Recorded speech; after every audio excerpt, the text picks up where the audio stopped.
MBS 102.5 presenta El Explicador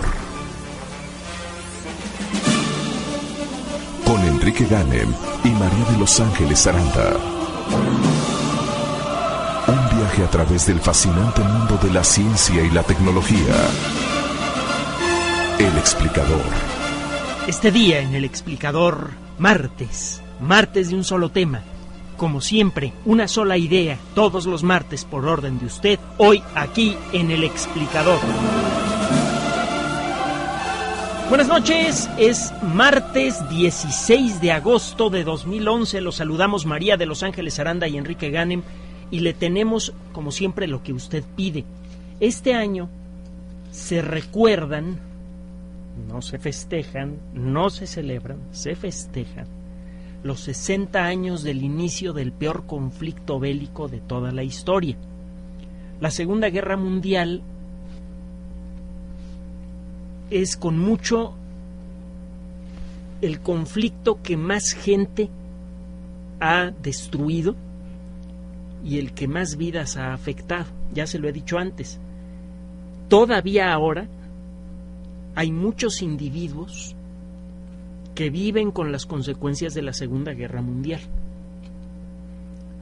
Yo tengo contacto con varias personas muy cercanas que viven que viven con las consecuencias personales de ese conflicto y de los conflictos asociados a la Segunda Guerra Mundial.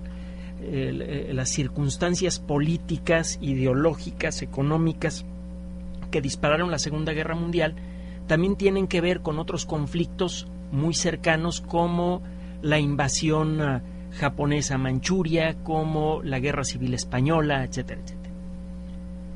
Los eventos ocurridos en la década de los 30s y 40s cambiaron el perfil político del mundo e impulsaron toda clase de hechos grandiosos, terribles, deleznables, importantes en las décadas siguientes. Incluso el viaje a la Luna fue estimulado en buena parte como consecuencia de la Segunda Guerra Mundial.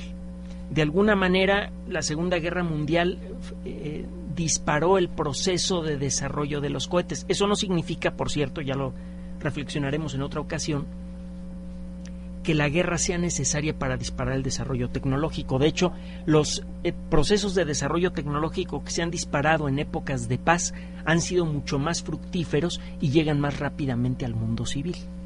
Eso de que se necesita la guerra para progresar es una necedad.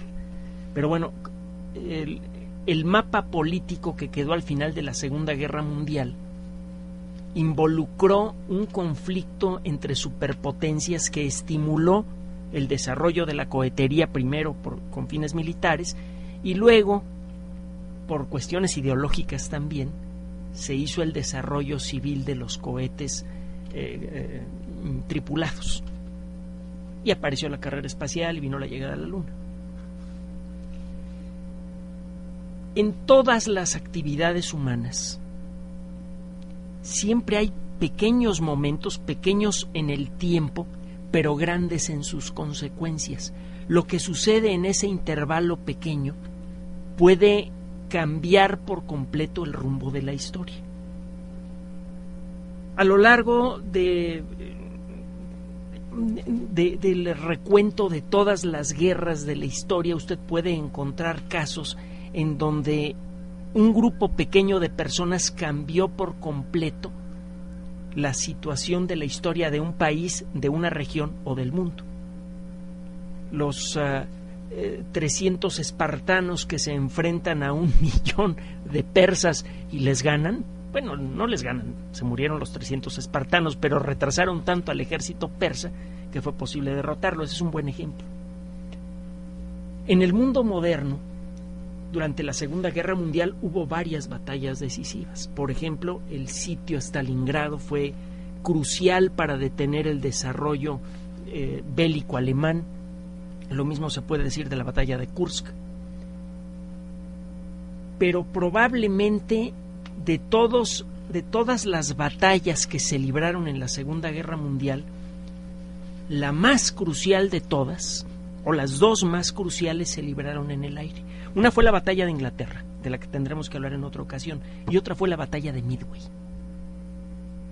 De haberse perdido la batalla de Midway, los Estados Unidos seguramente habrían tenido que acordar una paz con los japoneses, y eso significa que no habrían podido participar en el conflicto europeo, necesariamente. Y eso significa que la guerra la habrían ganado los alemanes. Las consecuencias nada más las podemos imaginar, pero no habrían sido agradables para la gran mayoría de la población humana. Bueno, recordarán ustedes que pusimos a votación el tema de qué vamos a hablar este martes, y recibí una cantidad muy importante de cartas en las que me piden ustedes que hablemos precisamente de la batalla de Midway. Vamos a empezar la historia. El 7 de diciembre de 1941, la Segunda Guerra Mundial cambió mucho de aspecto. La Segunda Guerra empezó en septiembre de 1939. Fue una guerra que al principio fue muy suavecita. De hecho, los alemanes le llamaron la Sitzkrieg, la guerra falsa. Fuera de unos pocos enfrentamientos menores entre británicos, franceses, alemanes, no ocurrió mayor cosa. La guerra comienza cuando la Unión Soviética y Alemania invaden simultáneamente a Polonia y la aplastan. Después viene un periodo de calma y luego empezaron los trancazos en serio. En pocas semanas, una buena parte de Francia cayó en manos de los alemanes, el resto de Francia se rindió. Para eso otros países ya habían caído en manos de los alemanes. Total que para 1940, finales de 1940, una buena parte de Europa era nazi. Inglaterra estaba muy mal parada y los Estados Unidos ayudaban a los ingleses por abajo del agua, pero se seguían declarando neutrales. Los japoneses, por otro lado, tenían una larga serie de problemas con los americanos, con los estadounidenses. Ellos querían expandir su presencia en Asia, se sentían con derecho a ello, habían invadido la región de Manchuria en China, habían hecho cosas terribles, matado a millones de personas desarmadas, de la población civil de una u otra manera. Los estadounidenses habían tratado de medio intervenir allí, ya habían tenido algunos enfrentamientos feos los estadounidenses y los japoneses, incluso algún barquito pequeño estadounidense había sido hundido. Las negociaciones para evitar un conflicto mayor, negociaciones en donde los japoneses pretendían tener un mayor acceso a fuentes de materias primas importantes para su industria y su sistema bélico, principalmente metal y petróleo, les hacían mucha falta. Las negociaciones para que los japoneses tuvieran acceso a eso no progresaban porque los japoneses también insistían que los norteamericanos se retiraran de la zona. Ellos querían convertirse en el poder dominante en Asia. Al regreso del corte, un breve recuento de lo que fue el ataque a Pearl Harbor, lo que quedó de la flota norteamericana, y entramos de lleno en la batalla de Midway. El explicador continúa después del corte. Usted escucha El explicador con Enrique Ganem y María de Los Ángeles Aranda por MBS 102.5. Continuamos en El Explicador @mbs.com, con una copia a elexplicador@yahoo.com.mx. El enfrentamiento diplomático entre japoneses y norteamericanos no tenía salida. A final de cuentas, lo que se discutía era quién iba a tener el control del Pacífico occidental, y los estadounidenses no iban a renunciar a ese control nada más por la imposición japonesa, y los japoneses no podían renunciar a esa ambición si querían tener acceso, por ejemplo, al petróleo y a otras riquezas en Indonesia. Los americanos, los estadounidenses, tenían una flota muy grande de barcos de batalla, barcos con cañones de varios tipos diferentes. Están los acorazados, que son barcos gigantes con un desplazamiento de más de 30,000 toneladas, con cañones de 30, 40 centímetros de diámetro en algunos casos, capaz de arrojar granadas de ese tamaño, con un blindaje muy resistente, capaz de resistir el castigo que normalmente involucra una batalla en el mar. Están los cruceros pesados, que son barcos un poco más pequeños, con cañones de hasta 20 centímetros, rápidos, capaces de atacar rápidamente y retirarse rápidamente. También los destructores, que son más pequeños. Los estadounidenses tenían una flota muy importante, los japoneses también. Ambas potencias habían desarrollado también grandes portaaviones. El primer país en utilizar portaaviones fue los Estados Unidos. Tiempo antes de la Segunda Guerra Mundial se acondicionó un barco viejo, se le cambió el nombre, se le llamó Langley, y de él comenzaron las primeras operaciones de despegue y aterrizaje de aviones. Tiempo antes se habían hecho unas pruebas poco formales en los Estados Unidos de lo que podría ser el ataque de un avión contra un barco acorazado. Algunos barcos viejos de la Primera Guerra Mundial, fueron colocados en el mar en una zona de pruebas y se le permitió a un general norteamericano, al general Mitchell, que tratara de utilizar los avioncitos que tenía en aquella época para bombardear a los barcos. Desobedeciendo las órdenes, Mitchell le dio las órdenes a sus aviones de que volaran bajo, a menos de 3,000 metros de altura, pudieron apuntar sus bombas y hundieron los cruceros pesados alemanes. Esto molestó mucho a la Marina norteamericana porque los marinos, muy tradicionalistas, no querían creer que sus grandes barcos, que costaban mucho dinero y muchos años fabricar, podían ser hundidos desde aviones con alas de tela, tripulados por 2 personas que dejaban caer 3 o 4 bombitas. Se le hizo un juicio sumario a Billy Mitchell, se le regañó, se le degradó, lo apartaron prácticamente de la vida militar durante un buen tiempo. Sin embargo, el 7 de diciembre de 1941 quedó perfectamente claro que su visión era correcta. Los japoneses usaron un plan muy parecido a uno que había desarrollado Mitchell mucho tiempo antes. Él había imaginado, si yo fuera japonés, ¿qué haría para quitar a los Estados Unidos de la guerra? Los Estados Unidos tienen una capacidad industrial enorme, un país muy grande, etcétera, etcétera. Esa grandeza territorial puede convertirse en un problema para ellos. ¿Cómo? Lo único que tienen para defender la enorme costa occidental de un ataque japonés son sus barcos de guerra. Y todos sus barcos de guerra siempre los tienen apiñados en Pearl Harbor. Solamente en caso de guerra salen de allí. Bueno, ¿qué tal si los ataco por sorpresa?, pensó Mitchell.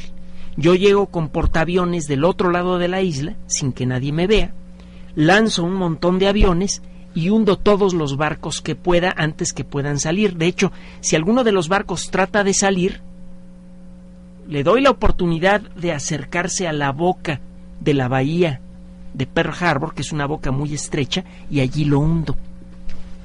Aunque no destruya a todos los demás barcos, con hundir un gran barco en la entrada de esa bahía, yo voy a evitar que los norteamericanos puedan utilizar, los estadounidenses puedan utilizar el resto de su flota para controlar el Pacífico. Con su flota embotellada o hundida, queda completamente desprotegida su costa oeste.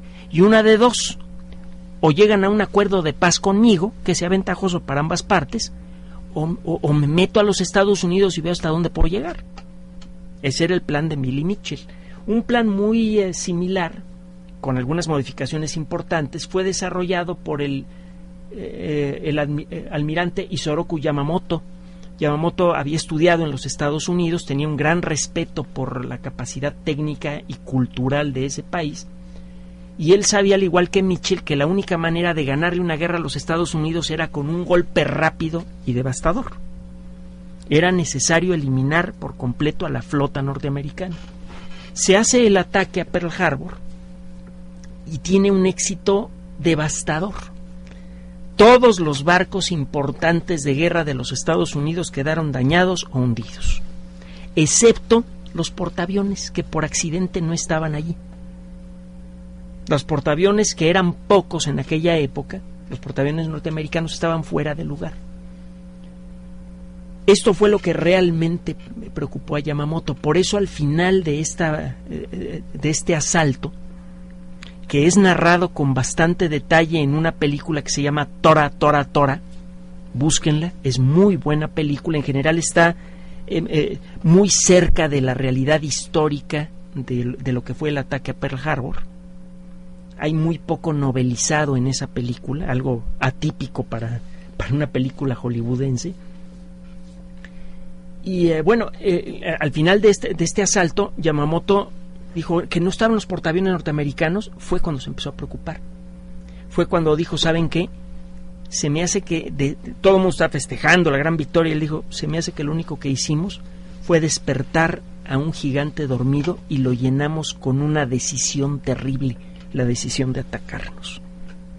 Se dio cuenta que con esos pocos portaaviones los estadounidenses podrían tener el poder suficiente para defender su costa occidental, el tiempo suficiente para que su maquinaria industrial pudiera fabricar nuevos barcos, y como la capacidad de producción estadounidense es enorme, en poco tiempo producirían muchos más barcos que los japoneses y acabarían por ganarles la guerra. Y eso fue lo que pasó. Una vez terminada la batalla una vez terminado el ataque contra Pearl Harbor, los estadounidenses se quedaron con una superioridad enorme sobre los estadounidenses. Los japoneses tenían varios portaaviones grandes, tenían cuando menos 6 portaaviones grandes. Los 4 que habían participado en el ataque a Pearl Harbor y otros 2, los 4 portaaviones más importantes eran el Akagi, Kaga, Hiryu, Soryu, y había otros 2, el Shokaku y el Suikaku. Eran portaaviones un poquito más pequeños, pero también de buena capacidad. Los japoneses tenían además varios acorazados gigantes, mucho más grandes que los que llegaron a tener los estadounidenses, como el Yamato, una gran cantidad de destructores, transportes de tropas, un montón de barcos. Y los estadounidenses esencialmente tenían unos pocos destructores y barquitos pequeños, algunos cruceros, barcos de batalla de tamaño intermedio, y tenían unos pocos portaaviones.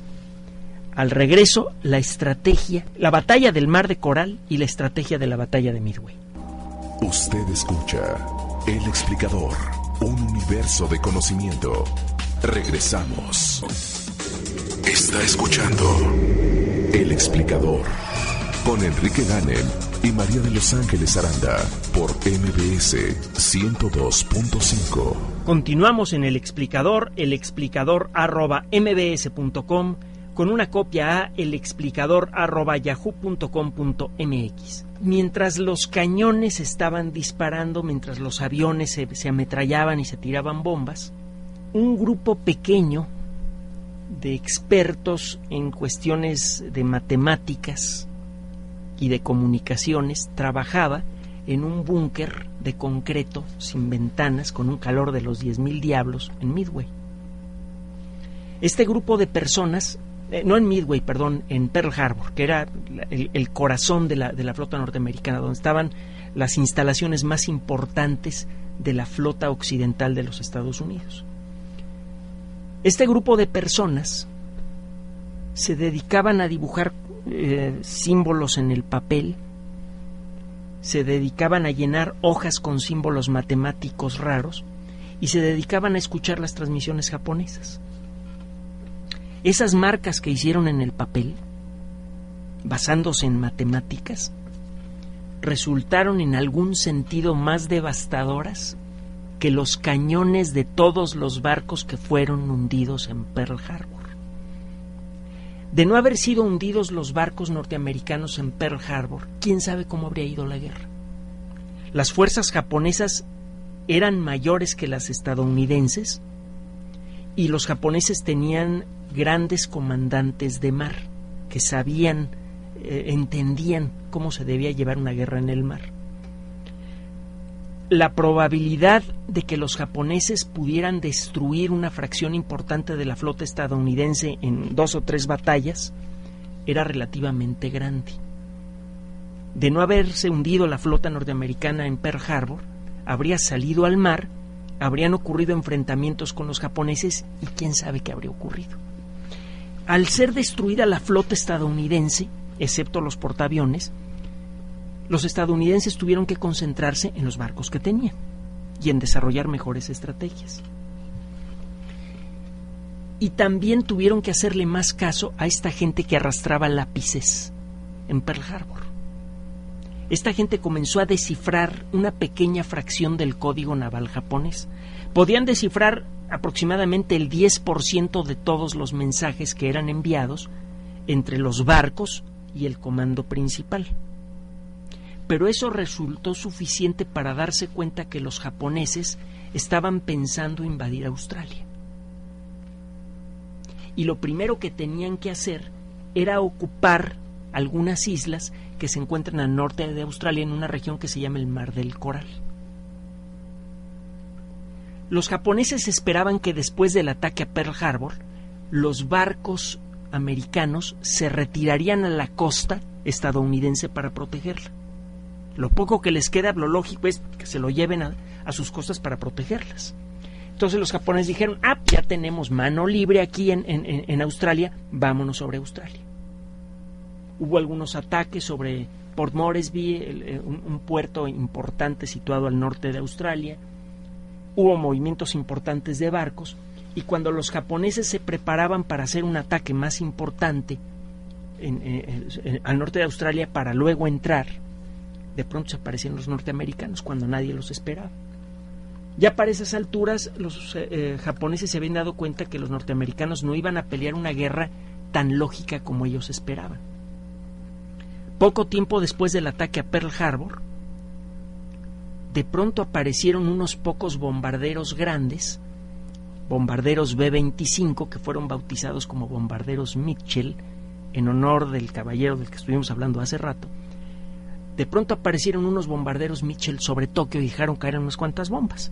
Produjeron más susto que daño, sí dañaron algunas cosas, pero eran unos pocos aviones. Y después de mucho estudiar, los japoneses se dieron cuenta que ese ataque se había hecho desde portaaviones. Más o menos por estas fechas, los japoneses se llevaron la sorpresa del Mar del Coral. Al tratar de montar un ataque a gran escala sobre el Mar del Coral para luego irse sobre Australia, de pronto se encontraron con portaaviones norteamericanos. Hubo un enfrentamiento aéreo. Los estadounidenses perdieron uno de sus preciosos portaaviones grandes, el Lexington, que fue el primer portaaviones realmente grande que fabricaron. Les duró poco tiempo, les duró unas pocas horas en la guerra y fue hundido. Fue dañado y quedó tan dañado que los estadounidenses tuvieron que hundirlo porque no tenían forma de arrastrarlo hasta los Estados Unidos y no querían que los japoneses lo tomaran. En la batalla del Mar del Coral, los japoneses perdieron algunos barcos menores, un portaaviones pequeño y otros barquitos. Estrictamente hablando, esa batalla la ganaron los japoneses, pero el susto de ver a los norteamericanos cambió la estrategia japonesa. Además, los norteamericanos pelearon con todas sus fuerzas en esa batalla y derribaron a un montón de aviones. De todos los portaaviones grandes que tenían, 2 de ellos quedaron fuera de combate de una u otra manera para la batalla de Midway, que ocurrió un mes después. La batalla del Mar del Coral fue del 4 al 8 de mayo de 1942. La de Midway fue en junio. En la batalla del Mar del Coral, estos 2 portaaviones japoneses grandes, el Shokaku y el Suikaku, uno de ellos quedó muy maltratado y otro se quedó sin aviones porque casi todos los aviones que lanzó fueron derribados por los estadounidenses. El resultado es que esos 2 portaaviones no pudieron participar en la batalla de Midway. A Yamamoto le quedó muy claro, después de ver lo sucedido en el ataque a Tokio, que claramente había sido lanzado desde un portaaviones, y en la batalla del Mar del Coral, que no iba a ser tan fácil ganarle a los estadounidenses como mucha gente creía. Que los estadounidenses, al verse reducidos a casi cero en el número de barcos de guerra en el Pacífico, iban rápidamente a negociar la paz con Japón, que tenía un montón de barcos de guerra. Se dio cuenta que iba a tener que buscar a los portaaviones estadounidenses e iba a tener que destruirlos a fuerzas. Los estadounidenses no se van a rendir a menos que se queden sin sus portaaviones. Y les quedan pocos. Vamos por ellos. Vamos a montar un plan, una trampa, para traer a los portaaviones estadounidenses a una batalla que nosotros vamos a controlar. ¿Qué fue lo que pensó el equipo de Yamamoto? Y Yamamoto mismo, que era un estratega de primera línea. Dijo, bueno, a mí me sobran los barcos. Los estadounidenses van a pelear como gatos salvajes si tratamos de tomar algún territorio continental, si tratamos de meternos al continente americano por algún lado. Vamos a lanzar una fuerza de invasión muy grande contra las islas Aleutianas, que van a ser más o menos fáciles de tomar. Si yo tomo las islas Aleutianas, alguna de las islas Aleutianas importantes, yo puedo irme brincando de una isla en otra hasta llegar a Alaska. Y ya voy a tener yo presencia militar en uno de los estados continentales de los Estados Unidos. A lo mejor con eso va a ser suficiente para que los estadounidenses les entre miedo y se rindan. Y si no, van a tener que enviar todas sus fuerzas hacia Alaska. Ahorita les cuento cuál es el resto del plan de Yamamoto. En un momento regresamos a El Explicador con Enrique Ganem y María de Los Ángeles Aranda. El Explicador, para entender la ciencia. Continuamos en El Explicador, elexplicador@mbs.com, con una copia a elexplicador@yahoo.com.mx. El razonamiento de Yamamoto era bastante claro. ¿Cuántos barcos tenían los estadounidenses capaces de presentarle batalla al imperio japonés después de la batalla del Mar del Coral? Casi todos los barcos capitales, es decir, los barcos realmente grandes y poderosos de los Estados Unidos, estaban hundidos o dañados en Pearl Harbor. Los barcos con cañones grandes, capaces de destruir a la flota norteamericana. De los pocos portaaviones que habían fabricado los estadounidenses, la mayoría estaban en mal estado, de una u otra manera. Después de la batalla del Mar del Coral, los estadounidenses habían perdido a la Lexington, el primer portaaviones grande que fabricaron alguna vez, el primer barco dedicado a ser portaaviones desde el principio. El barco anterior que habían tenido, el Langley, era un barco de guerra de otro tipo que lo habían reconvertido, lo habían alterado y modificado para convertirlo en un portaaviones. El primer portaaviones que fue construido desde el principio como portaaviones fue el Lexington, perdón. Y su hermano, un barco idéntico, el Saratoga, estaba fuera de combate, había recibido un impacto de torpedo y quedó fuera de combate. De los otros portaaviones que quedaban, el Lexington estaba en muy mal estado. En la batalla del Mar del Coral le pegaron tan duro que los japoneses creyeron que lo habían hundido.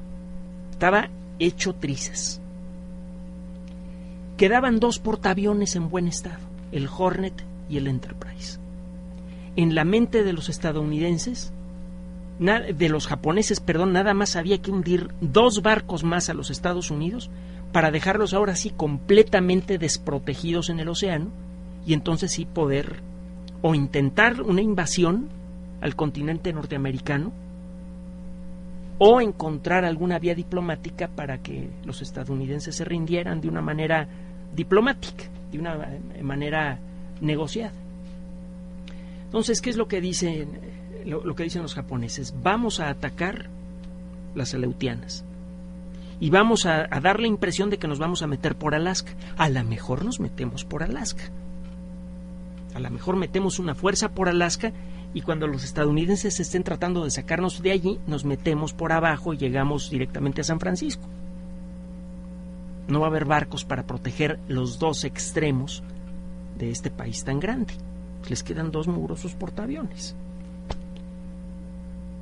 Los japoneses querían proceder de manera segura eliminando todas las bases importantes de los Estados Unidos que quedaban en el Pacífico. Y ya casi se habían comido todas.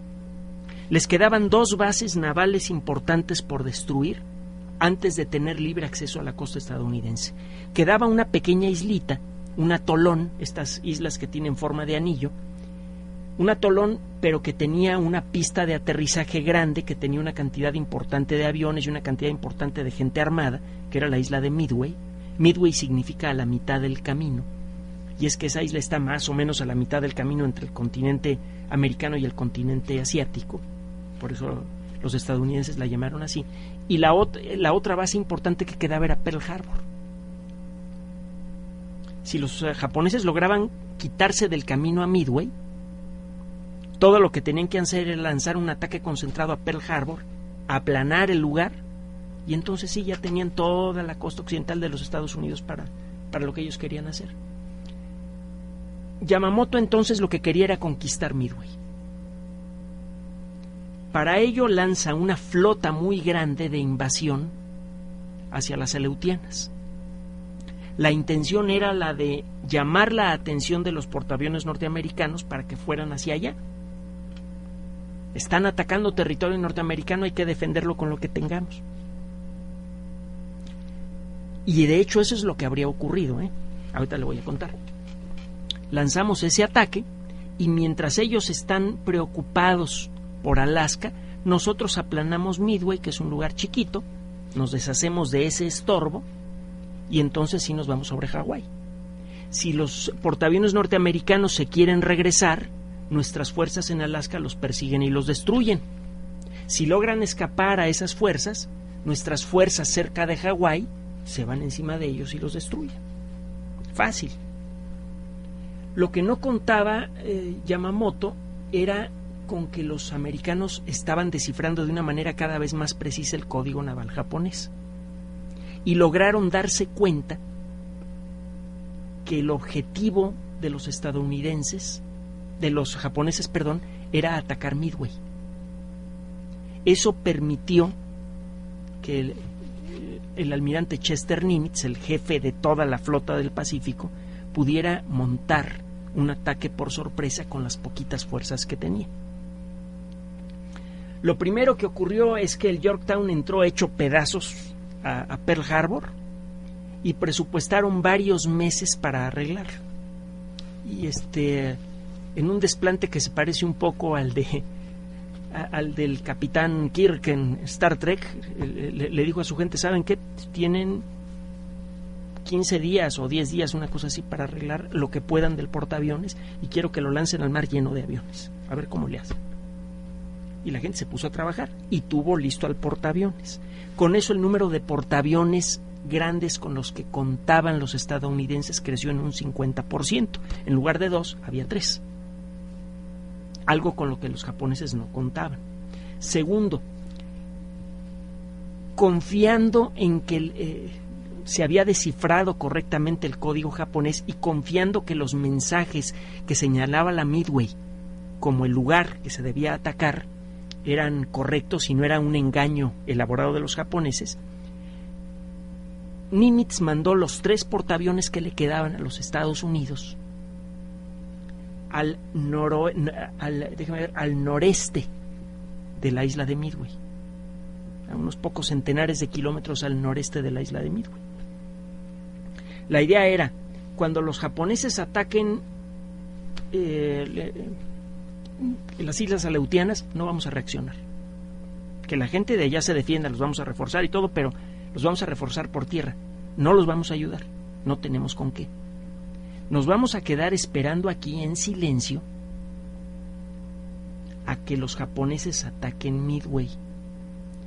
En un momento en el que veamos que sus portaaviones, que seguramente van a estar juntos uno con otro porque se van a sentir seguros, no van a creer que vamos a estar allí, en el momento en el que estos portaaviones estén en una situación vulnerable, los vamos a atacar. empezaron a suceder una serie de cosas, de errores, de equivocaciones de juicio de ambas partes, que fueron cuidadosamente detalladas en un libro que voy a mencionar al final de este programa.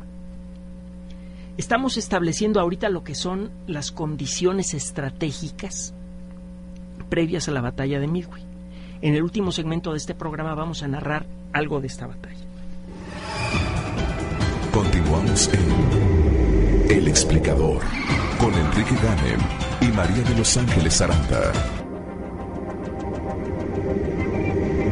El Explicador. Continuamos en El Explicador, elexplicador@mbs.com, con una copia a elexplicador@yahoo.com.mx. En esta primera parte, necesariamente ocuparemos el próximo martes para narrar el resto de la batalla de Midway, estamos estableciendo, desde luego de una manera muy esquemática, las circunstancias de la batalla. Si se pone usted a sumar lo que le acabo de decir, daba la impresión de que los estadounidenses estaban ya prácticamente fuera de la guerra. Tenían 3 mugrosos barcos de guerra grandes, 3 portaaviones, uno de ellos maltratadísimo, con unos cuantos parches para mantenerlo a flote y poder hacer despegar sus aviones, mientras que los japoneses contaban con 6 portaaviones grandes, un montón de cruceros, acorazados, barcos realmente importantes, y una situación estratégica de ventaja. Los japoneses estaban gobernando la guerra. Ellos llevaban lo que se llama en el mundo militar la iniciativa. Ellos decidían en dónde iban a atacar. Los estadounidenses lo único que podían hacer era tratar de averiguar por dónde iban a atacar los japoneses y tratar de defenderse. Siempre es crucial en una guerra. Para poder ganar una guerra conviene tener la iniciativa en todo momento. El que tiene la iniciativa es el que tarde o temprano acaba llegando a la capital del enemigo. Muchos de los detalles que le voy a narrar hoy y el próximo martes no son contados nada más por la parte victoriosa. Lo que hace interesantísima a la batalla de Midway, no solamente como desde la perspectiva militar, sino desde la perspectiva humana de cómo se comporta la gente en circunstancias de presión extrema, es que una buena parte de la historia que le estoy contando la narran los japoneses. Hay un libro excelente que se llama Midway, la batalla que condenó al Japón. Los autores son Mitsuo Fuchida y Okumiya Masatake. Fuchida fue el capitán que llevaba el control de los aviones que atacaron Pearl Harbor, un tipo muy capaz, muy educado, talentoso, valiente. Tuvo un papel importante en la batalla de Midway, tuvo un papel importante en la estrategia naval japonesa, a pesar de que tenía un rango relativamente bajo. Él era capitán al principio de la guerra. Su juicio era tan acertado y era tan inteligente y valiente que sus superiores lo respetaban mucho. Al final de la guerra, por cierto, Fuchida se convirtió en un ministro evangelista y acabó viviendo en los Estados Unidos. De alguna manera da una idea de cómo el cambio de vida de Fuchida fue muy similar al cambio de las relaciones entre los Estados Unidos y los países contra los cuales peleó. Que déjeme decirle, eso yo siempre lo he visto como un aspecto muy positivo de la cultura estadounidense. No siempre ha funcionado como ellos esperan, pero después de agarrarse a cachetadas acaban haciéndose amigos de los países con los que se dieron de golpes, y muchas veces acaban apoyándose mutuamente. Siempre es mejor ese tipo de colaboración que vivir peleados de por vida, ¿no? Como ha sucedido en Europa, en donde algunos países han vivido de la greña por siglos, en lugar de aprender a lamerse las heridas después de una guerra y hacerse amigos. Si se pone a ver, la situación estadounidense era verdaderamente tristísima, muy preocupante. 3 miserables portaaviones, uno de ellos maltratadísimo, contra 6 portaaviones grandes japoneses, un montón de portaaviones pequeños, barcos de guerra de todos los tamaños. Daba la impresión de que no había forma en la que los estadounidenses pudieran ganar la guerra. Lo que vino a cambiar todo esto, y se lo dije antes, fueron las matemáticas. la capacidad de detectar quién está haciendo qué cosas y poderse anticipar a los movimientos de los demás. Si usted llega a conocer las intenciones de su enemigo, puede concentrar las pocas fuerzas que tiene en donde lo necesita. Las dos grandes batallas que le he mencionado que fueron cruciales en la Segunda Guerra Mundial, bueno, no son las únicas cruciales, está la batalla del Atlántico, etcétera, pero la batalla de Inglaterra, que fue peleada en el aire, y la batalla de Midway, que también fue peleada principalmente en el aire, se ganaron porque las potencias vencedoras, Inglaterra y los Estados Unidos, tuvieron en las manos los medios tecnológicos que les permitían averiguar las intenciones de sus enemigos y les permitían concentrar sus fuerzas, sus pocas fuerzas, en el lugar en donde hacían más daño. Nimitz, sabiendo lo que estaban haciendo los japoneses, colocó sus portaaviones cerca de Midway, pero fuera del alcance de los aviones de reconocimiento japoneses. Uno de los grandes errores en esta batalla, de los errores japoneses, es que Yamamoto decidió no enviar una fuerza concentrada de portaaviones, acorazados grandes, cruceros de batalla, etcétera, en contra de Midway. Permitió que los portaaviones fueran por delante y mantuvo muy lejos al resto de su flota. La idea era, si de pronto aparecen los estadounidenses de la nada, como sucedió en el Mar del Coral, yo puedo envolverlos fácilmente. ¿Qué tal si de pronto me aparecen los portaaviones estadounidenses entre la flota de Nagumo, que es la flota de los portaaviones? Nagumo era el comandante de los portaaviones, y el resto de mis barcos. Puedo despedazar a los estadounidenses, nada más le digo a Nagumo que se dé la vuelta y los aplasto por dos lados diferentes. Si yo tengo dispersas mis fuerzas en el Pacífico, en el momento en el que aparezcan de la nada los estadounidenses como acostumbran, yo puedo enviar por rutas diferentes varias fuerzas que los van a aplastar como una nuez que cae dentro de una pinza. Esa era la idea. Fue un error. Nimitz sabía esto. Nimitz dijo, caramba, van a estar solos los portaaviones japoneses, no van a tener apoyo de barcos grandes. Se van a tener que acercar a Midway para lanzar sus aviones. Y cuando esos aviones estén regresando después de atacar Midway, cuando esos aviones estén aterrizando con poco combustible, esos portaaviones van a estar desprotegidos porque no va a haber otros barcos grandes cerca de ellos para defenderlos en caso de que yo los ataque. Ese fue el razonamiento general de Chester Nimitz. La próxima semana, en este espacio, la conclusión de esta historia. Va a ver cómo los pequeños detalles, hasta una descompostura menor en un transmisor de radio, puede cambiar el destino de millones de personas en un conflicto armado. Gracias por su atención. Recuerden elexplicador@mbs.com con una copia a elexplicador@yahoo.com.mx, y recuerde que en Twitter le voy a dejar el título de este libro, el libro escrito por japoneses sobre la batalla de Midway, que es de muy fácil lectura, es interesantísimo y le puede dar una idea de lo que se jugaba en el mar en esos días. Cómo las decisiones importantes tomadas con base en la tecnología fueron las que decidieron el destino de la humanidad en esos años terribles. Recuerde, en Twitter me firmo como Enrique-Ganem. Twitter, Enrique-Ganem, correo electrónico elexplicador@mbs.com con una copia a elexplicador@yahoo.com.mx. Nos despedimos, María de Los Ángeles Aranda y Enrique Ganem. Buenas noches. MBS 102.5 presentó El Explicador.